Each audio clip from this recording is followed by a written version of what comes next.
Hey gamers, what's up? Muzz here with a video for you about digital distribution, my thoughts on the business model itself and its impact on the industry. Also, digital distribution versus physical content, some things you should consider, some things you may not know, and some things that I think about very often. So let's get right into it.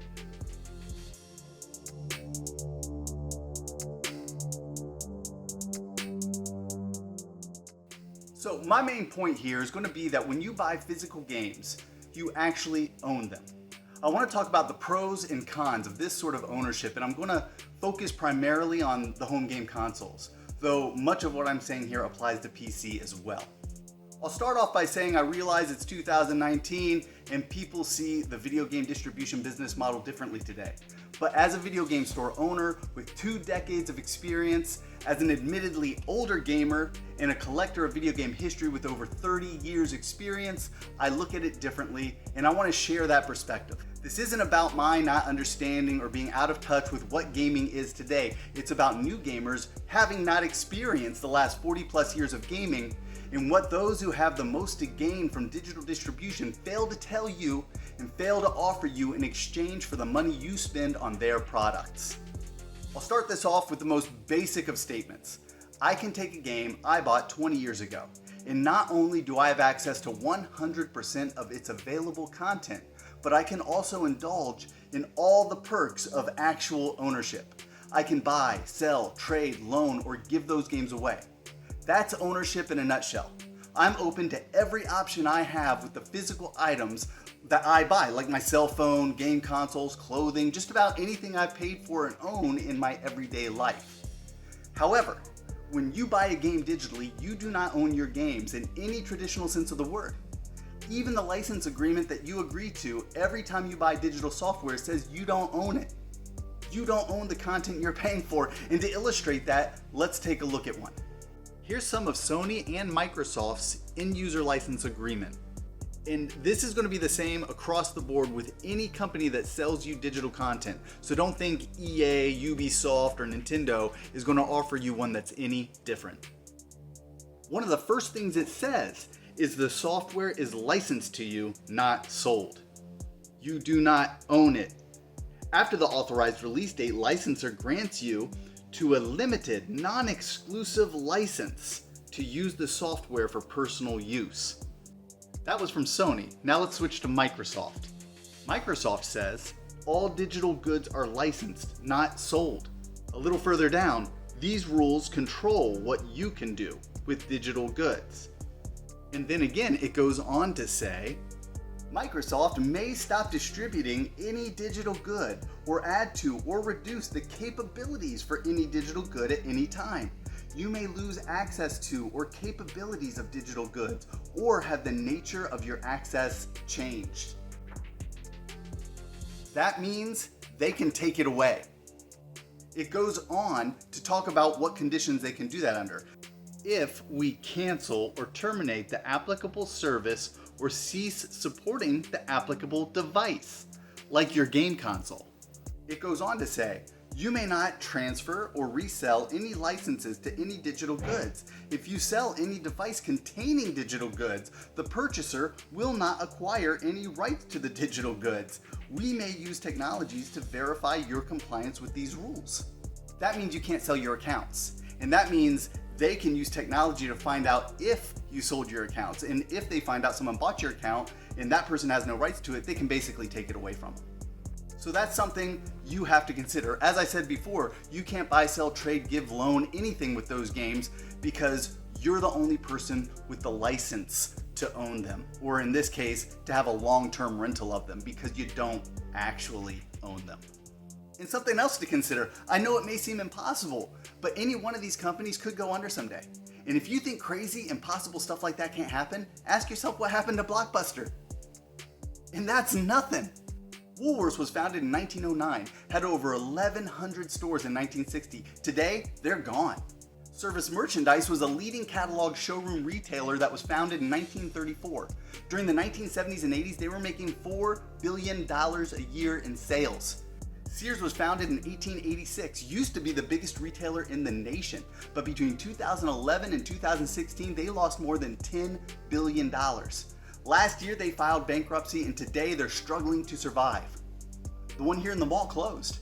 Things change, companies close, and when they sell you digital products, they make sure they won't be liable for the content you lose if that ever happens. They won't owe you anything because you clicked yes when they told you you're giving up your rights to ownership of the games you're buying. And they don't have to close. They can literally choose to take that content away from you, and you already said that's okay when you clicked yes. Digital distribution also offers these companies price control. Have you ever noticed that when a game launches, the MSRP, manufacturer suggested retail price, for physical games at the store is the same for the digital games, even though the digital copy costs a lot less to produce? It's not like they have to take a digital game, put it in packaging with a case and a nice printed insert and seal it all in plastic and then ship it to distribution centers. So that begs the question of why physical and digital games cost the same. And on top of that, they aren't selling digital games at wholesale to distributors either. That's how it works with physical games, you know. If I want to order one to sell at my store, I don't buy it directly from the developers or from the publishers. They won't sell it to me. They sell it to a distributor at discounted prices. In turn, that distributor sells it to me for a profit, then I sell it to you. However, with digital games, none of that cost is put on the developers and publishers. So why isn't the MSRP at least the same as the wholesale price? Why are we paying for packaging that doesn't exist? It's not like they've been giving packaging to us for free all these years. That's always been factored into the MSRP of the physical game. And for those few games or content that they actually put out in an empty case on the store shelf with a download code inside, like they've done, just as one example, like the Fortnite Deep Freeze bundle. That's a money-making scheme of the most devious design. They put these cases on store shelves because they're banking on people who don't know what they're buying. Parents, grandparents, non-gaming spouses and partners. People shopping for gifts who don't know anything about gaming. I get people all the time who ask if I have Fortnite for sale. They think they have to buy it. I tell them it's a free download, and a vast majority of the time they're surprised to hear it.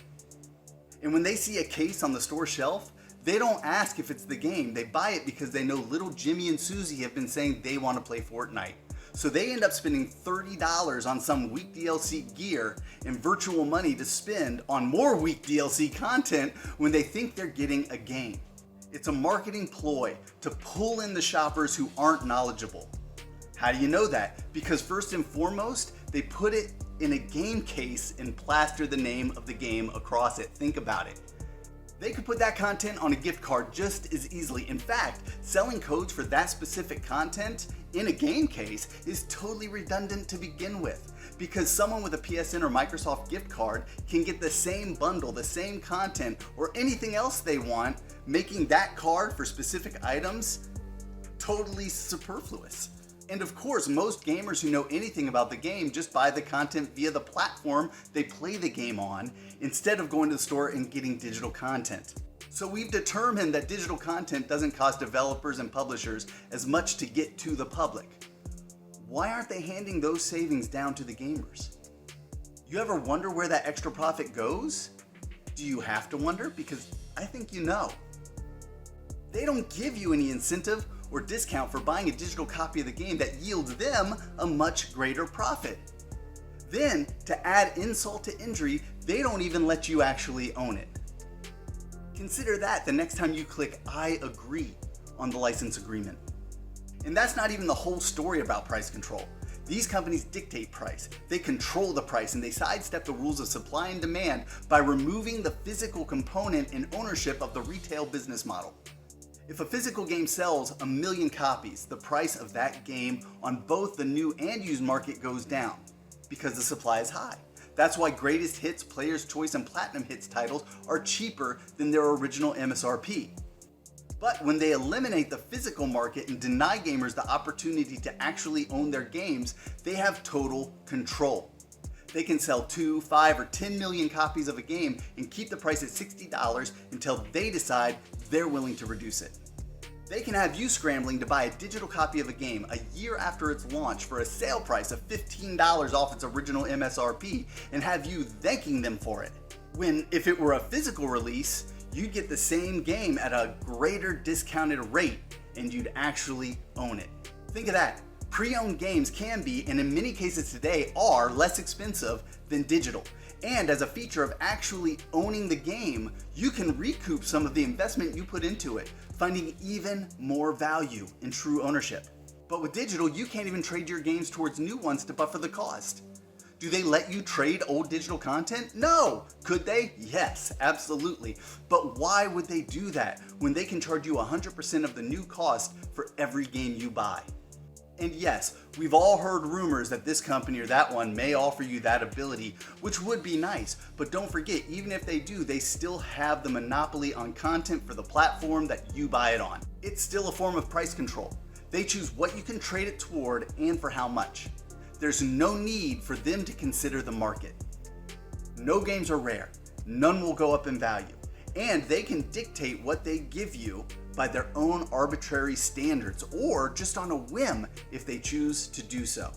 It's not like Amazon, eBay, or a social media local buy-sell trade group will give you a voice of your own to determine the value of a game or get you the most money possible. And it's not like you'll ever be able to sell or trade your game to another gamer and cut out the middleman. That benefit of ownership will be lost to you. They've wanted to take that ability away from you for years. You see, right now, a used game's value is determined by its supply and the demand for the title. As part of the market itself, you and every other gamer as a whole help guide those values by choosing to buy or not buy games at a certain price. That's our voice. That's our power. That's how the market determines value. And we are the market. But companies like Microsoft are floating the idea of a digital trade-in. At least Microsoft was back in 2016 when they sent out an exploratory survey. You know what they wanted to offer you for your digital content? 10% of your purchase price. 10%. So let's say you pay $60 for a game, you don't get to own it, you aren't guaranteed it forever, and on top of all that, if you decide 3 or 4 weeks down the road that this game isn't for you and you want to trade it in, they want to offer you $6. Even if they offered as much as 25%, it still would be $15 for your $60 game. Look, I'm not one to praise GameStop, but they'll give you at least $22 for a $60 game. Let's also consider that in the end, the owners of the intellectual property own the rights to the games. So they're going to want a piece, developers, publishers, license holders, and yes, even the hardware manufacturer. What scraps do you think they're going to throw to you? Remember, they know full well that digital games have no value, so whatever they give you back for your games becomes something they can't make a profit off of. So they're not going to offer you a lot, ever. And that's a choice they get to make at their own discretion. You go from being a member of a community that has sway on the market to being a pawn in their how much money can we make scheme. And the answer to that question is as much as they can. Because I'm sorry, did you think Sony, Nintendo, or Microsoft are your friends? Well, they aren't. They're corporations, and their mission is to make more money, not to give you a break if they don't have to. We all have our favorite, but the simple fact is that if they can offer you some paltry incentive that you'll lap up like a dog because you have no other alternatives, or if you're willing to sit on a hoard of dated software that you haven't touched in years and still pay them full price for every new game that comes out, then yes, they're going to milk you for every dime you have. That much I can promise you. And really, imagine if this applied to any other industry. What if you bought a car and they told you you can never trade it in? Or if you bought a house and you could never sell it? If you buy a new couch, you aren't forced to keep it forever. You can sell the old one or give it to a friend. Now imagine that what you're buying isn't even tangible. I have a hard time thinking of an industry that doesn't let you own, buy, sell, trade, loan, or give away the things you purchase. Even the music and movie industries that have been ravaged by the digital age still offer options for true ownership. You can still buy DVDs, Blu-ray, CDs, and even vinyl and play them on currently produced hardware.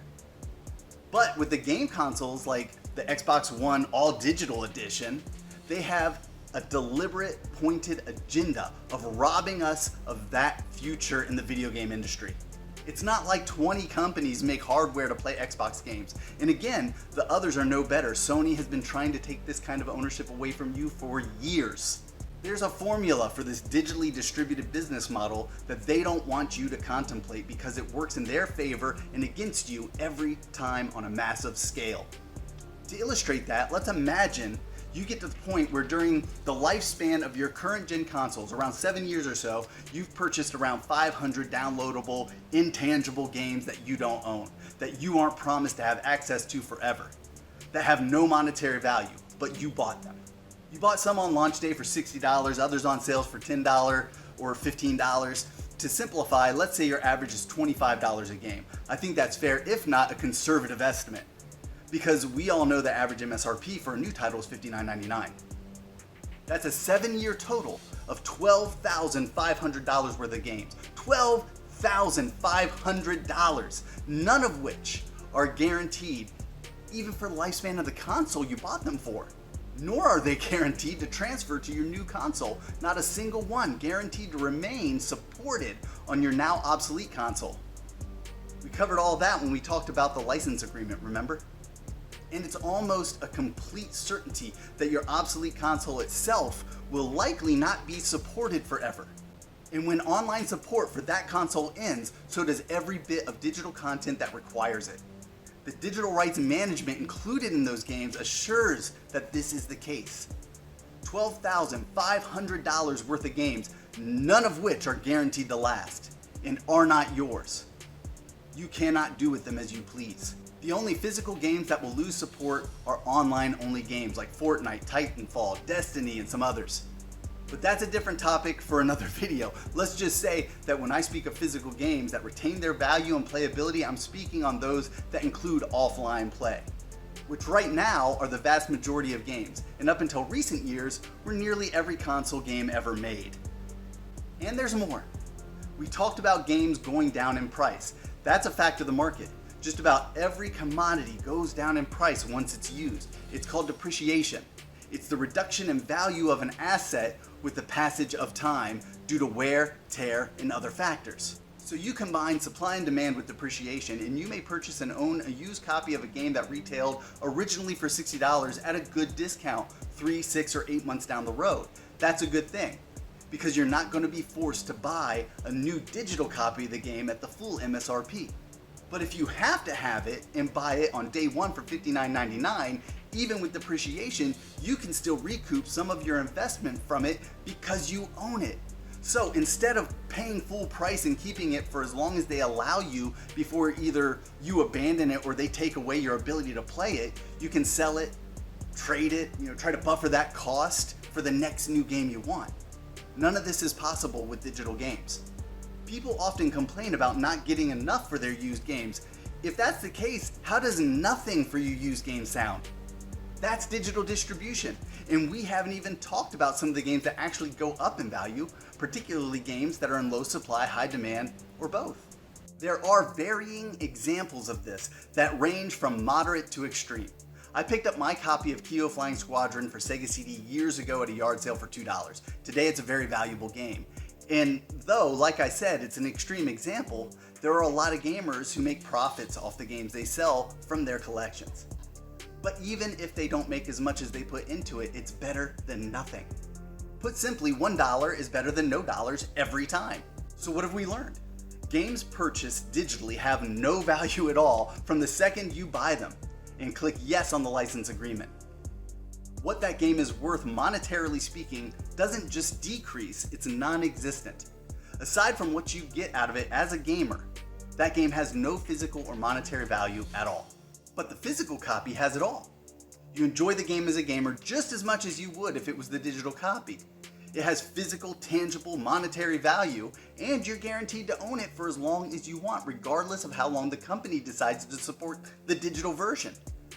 I always hear the argument that physical games take up too much space and require too much organizing. But first things first, if you think you have too many games, if you think you have a mess, sell some of them. I haven't been talking about the monetary value of physical games this whole time just to hear myself talk. Take advantage of their physical value if you want to make some room and sell the games you don't play anymore. And don't try to pretend you play every game you own. We're all gamers here, and we all know that eventually you don't play a lot of your games after you're done with them. You can make the choice of what to keep or sell based on its potential future replay value. You're an adult. I think you can handle that. But let's say you want to build up a library of games. Some people have as many as a couple hundred games in their collection. And I get it. You don't want to put them in your closet or in a tote or store them somewhere that would take you all of 3 minutes to retrieve them. I'm willing to accept that.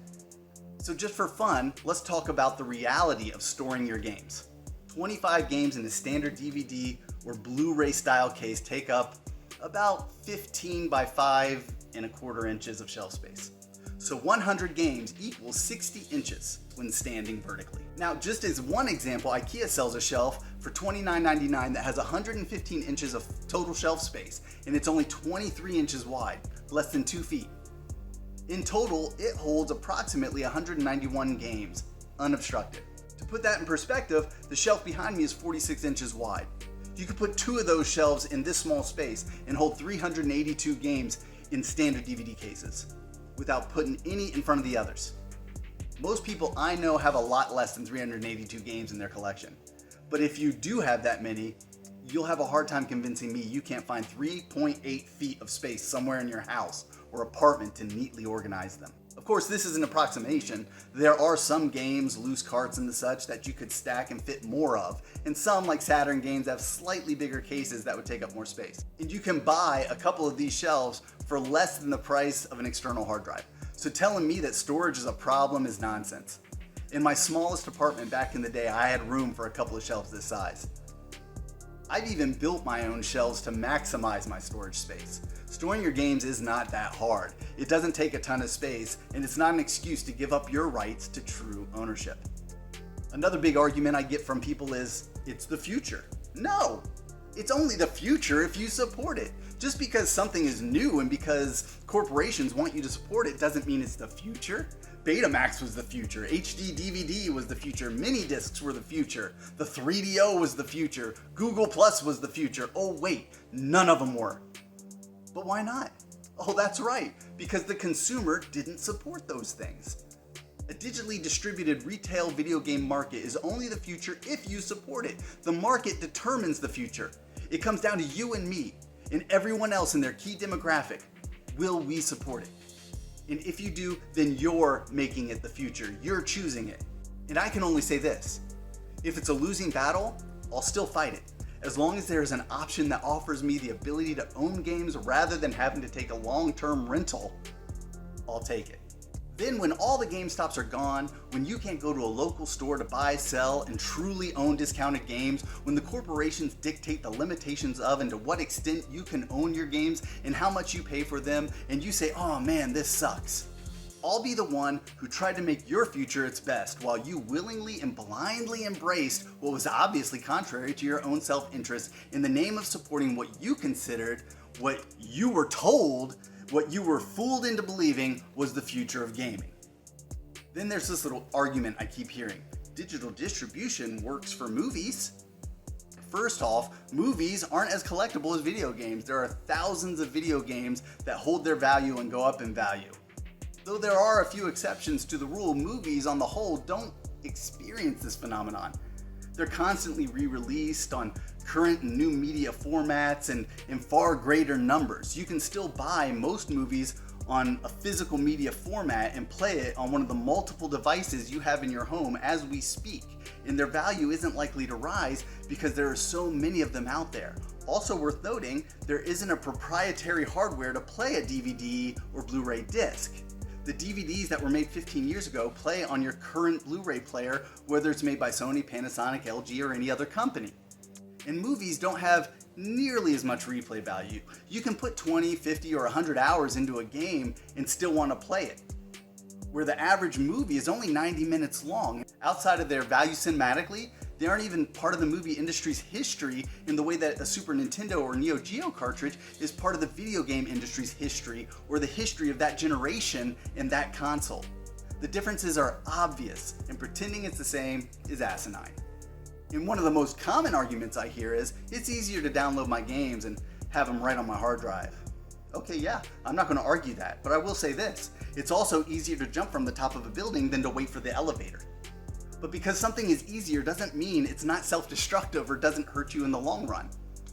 Just because it's easier doesn't mean that the developers aren't taking advantage of you and squeezing you for every single dime they can.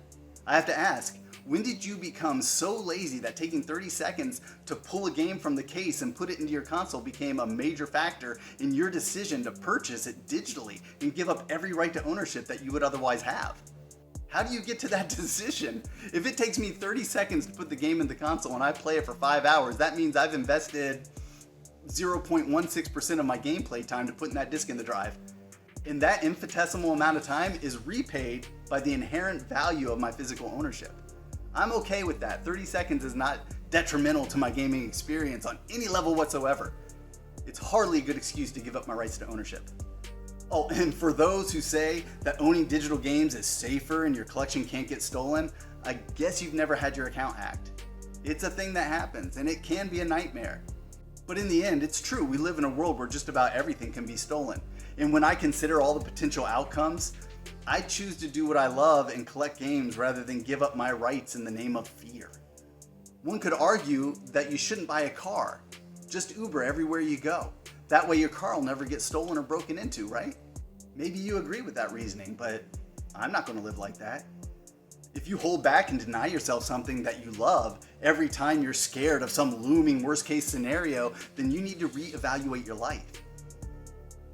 And if you want to protect your belongings, get a big dog or a good alarm system, a weapon, or whatever you think you need in order to protect not just your games, but your whole household. Because if someone breaking into your house is a legitimate potential threat to you, then there's more to protect than just your games, and you can take action to make it less likely or to deter potential thieves either before they come into your home or if they attempt to do so. And that's it. I get that though I offer objective facts about ownership and physical monetary value, that people are going to have their own reasons for what they choose. But I don't have to agree. I won't give up what I love about gaming, collecting, and preserving video game history in the name of saving a few seconds putting a game in a console or saving a couple feet of space.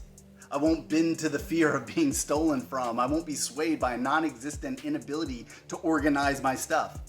I refuse to compromise what I love for the sake of a potential future that I don't support in the name of increasing the bottom line for a bunch of companies that don't care about me as a person. I'll give them my money if they give me good games, and as long as there's an option that includes true ownership, that's what I'm going to choose. And if what I want runs contrary to their profit margins, then as far as I'm concerned, they can figure out something else. Or perhaps they'll just ram it down our throats until they get what they want. Maybe it's a losing battle, but so was Thermopylae, and I can live with that. But I'll never have to say I was part of the problem. That's all I have to say. I hope you guys considered this, and I hope the information was helpful. I hope you have thoughts of your own that you want to share in the comments below. Please do so, and I'll try to get back to you. But for now, I'm going to get out of here. Thank you so much for watching. Please do subscribe if you haven't already. Hit that bell icon so you can get updates for future videos. Follow me on Twitter at L1 Games, Facebook L1 Games, Instagram L1Muzz, M-U-Z-Z, and I'm gone. Thanks for watching. Have a great day.